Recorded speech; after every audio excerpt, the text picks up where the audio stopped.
Hey everybody, it's Joe from Just Jeep It. How you guys doing? I really haven't given you guys a look at the Jeep Cherokee Chief that I have been talking about for so long on my Instagram channel and my YouTube channel. So I thought I'd bring you guys in and kind of show you the mess I'm in. I'll throw a couple pictures up of the floor pans as they were before I started fixing them. And it's pretty crazy. Transformation-wise, I think you guys will be pretty surprised. This is going to be a real quick video. I just wanted to get you guys up to speed on where I'm at with my floor pans, where I'm at with the rear hatch area, and then the condition of this garage. You can kind of see what I'm working with. It's a friggin' nightmare. So tonight I'm going to kind of clean the garage up a little bit, and I'm going to goof around with this back hatch area.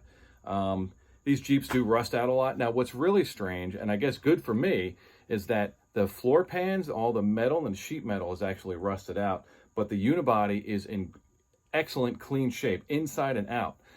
So I'm pour 15 the inside of it, I'm sanding it down, or wire wheeling it down, and it's in really good shape. So the bones, the structure of this Jeep are in really, really good shape, and I'm happy about that. It's just the sheet metal took a crap on me, and that's okay. That's why I got it for a good deal. And like I told the missus, I said, you know, I wanted a project Jeep that I can tinker around with, because my 99, here's a beautiful picture of my 99 XJ, is there's really not much going on with it. So I needed something to fool around with, and I think I got what I paid for. So let's do a quick tour for you. Okay, so look at that. There's nothing better than, and you can see what I have. I have all the, it's just ridiculous. I have all the crap from the garage piled under the hood. It's a one-car garage, folks. Here's what we're kind of working with. I got crap on the roof. I'll do a garage tour in a minute. I don't want to embarrass myself too much. I love the three-spoke wheel. I love the old school looks. Once you pop that radio in, man, it's just going to look awesome. This is what appeals to me, man. So as you guys know, and I'll throw some pictures up of the floor pans before I started hacking and welding in, they were in pretty rough shape. Basically, the driver's side, and you can see what side I'm working on now, what side's pretty much done. The floor pans were in really bad shape. So the driver's side was gutted from stem to stern. So I worked with my our friends at C2C Fab out in Michigan, and those guys really have some good floor pans. They sold me one that has the front and the rear all in one piece, so that was nice. But the passenger side, I don't know if how the lighting is good. The passenger side isn't as bad, and you can see I'm kind of fooling around with what kind of paint I want to use to cover the inside. So right now I have a kind of like a welded, just a self-etching primer. So we'll see how that goes. But you can see I had to, and I have the seam sealer on it as well. I had to patch two little panels up front. See a couple little panels. You can't see the black so much, but I had to patch a little hole in the trans tunnel. And the only floor I really had to replace was the rear floor pan. Front was good. I mean, a little rusty, but I did the hammer check. No poke through, and it's good. If it lasts another 3 years, hey, that's fine. You know what? I'll just have to gut that out and just do it again. But it's lasted since 1992. I'm going to roll the dice and say it's probably going to be good for another 5 years. I pour 15'd it. Well, actually, I used Eastwood's rust encapsulator, which I believe is probably the same as pour 15. But I rust encapsulated it and then put this self-etching primer on it. So you kind of see where I'm at now. And this little mess over here, this was interesting. I'll send you a picture of what I'll put a picture of what it looks like before I cut it out. But I got this problem pretty much solved, and I'll do a separate video on that. But this is right by the wheel well in the back. Sorry for moving you guys around, but that was a real pain in the ass to figure out. Am I the best welder? No. Do I know how to weld? Yeah, I know how to turn the machine on. I know how to set the settings, the wire speed, the heat. And once I had the first couple pieces, it didn't blow through. So I feel like I did pretty good. I give myself a C+ maybe. But they're solid, they don't move, and everything is good. So that's kind of where we're at.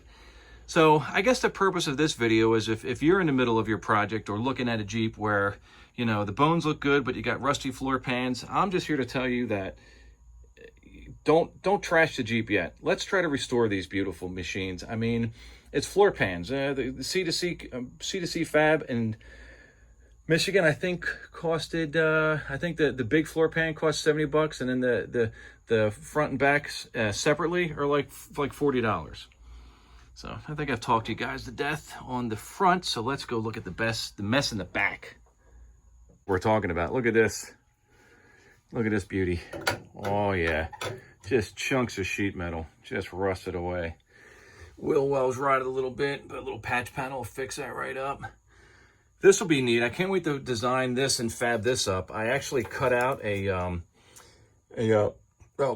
fuel tunnel from a 96 XJ, and I got that all ready to go. I guess we'll just kind of hammer this out, and then we can rivet it in, we can weld it in, maybe just rivet just to hold it in place, and then weld and tack weld it in. That's kind of my plan for that. So that should be fun. This concerns me a little bit right here. This is where the hoses for the the hoses for the fuel tank go through. I'm thinking about taking a piece here and taking a piece here and just kind of shoring that up, because the other side is totally fine.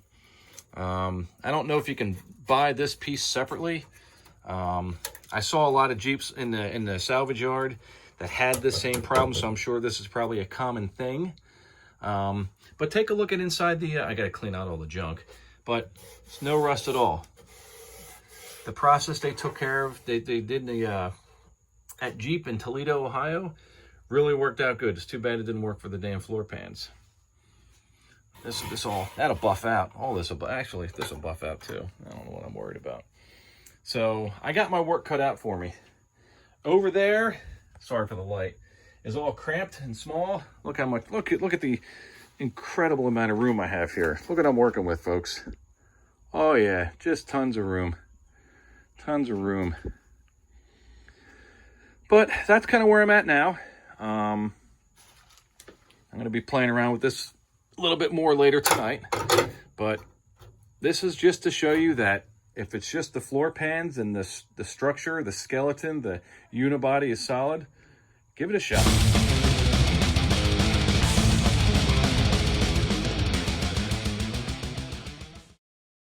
Well, here's where we left off for the night. Got, I would say, 65% of the rear pan all cut out. It's a lot of work, man, because they have all these different frame ribs and everything, so you don't want to cut through them, so you can't go ham sandwich on it, you know what I mean? So got a little bit more of that to do over there, but we got a pretty decent amount. I'll tell you what, again, the only rusty part of the subframe I have seen is I guess the crossbar for where the shocks mount, and that's actually pretty cool. I don't know how many of us have seen the other side of the bolts for the shock mounts, right? So those are the bolts that break off all the time. So again, just a quick video to kind of give you some info on where I'm at with this bad boy. And yeah, front floor, gee whiz, must be tired. The front floor pans are about 80% complete, and this 60% cut out. Again, I think I have a good solution for that, so I'll bring you guys in when I get it all firmed up. But looking pretty good. So we'll just pour 15 the whole 9 yards and get it going. So like I said, guys, this was a really quick video just to kind of show you where I'm at with Project Cherokee Chief. I got a long way to go, but I got the right tools, and I got the welder, and I got some good time to hack away at it. The Jeep's in the garage, so if I need to, you know, work on it in the morning or at night, I don't have to worry about disturbing the neighbors too much. So I'm pretty happy about that. But stay tuned. Lots more videos coming your way to show you things that I'm doing to get this Jeep restored. It's going to be a labor of love, no doubt. Lots of work, but that's kind of the purpose of restoring Jeeps, or restoring anything for that matter, is it's a labor of love, and it's a lot of fun. So click like and subscribe if you haven't subscribed already. Check out my other videos. So that's really all I got. I think it's time for hamburgers and hot dogs, and it's Friday night, and we're going to go do that. And then maybe a little bit later, work on this pile of parts here. So take care of yourself. God bless, and see you in the next video. Thanks. Take care.